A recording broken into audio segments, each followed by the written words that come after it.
কাছে পারফেকশনিজম বলতে মনে হচ্ছে সকাল 9টা তো বিকাল 5টা পর্যন্ত অফিস, বাচ্চা, পুরোপুরি সবসময় ভালো রেজাল্ট করবে, আপনার কথা মেনে চলবে, আপনার বাসাটা টিপটপ গোছানো থাকবে, আপনার জীবনে সবকিছু নিয়ম মেনে চলছে, কোনো রকম নিয়মের কোনো ব্যত্যয় ঘটছে না, সবকিছু একেবারে পারফেক্টলি চলছে, আপনি খুব খুশি আপনার এই জীবনটি নিয়ে। কিন্তু এটার কি নিশ্চয়তা আপনার পরিবারের অন্য সদস্যরা আপনার সাথে একমত? তাদের কাছে তো মনে হতে পারে পারফেক্ট জীবন মানে কোনো নিয়ম নেই, কোনো ধরাবাঁধা গণ্ডির ভেতরে থাকবো না, নিজের মতো করে আমি একটু শ্বাস নিতে পারবো।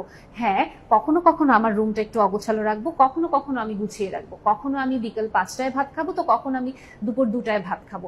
এই গণ্ডিটার ভেতরে আমি থাকতে চাই না, এবং আমি যখন এই নিয়ম ছাড়া একটা জীবনে যাচ্ছি, ওই জীবনটা আমার জন্য পারফেক্ট।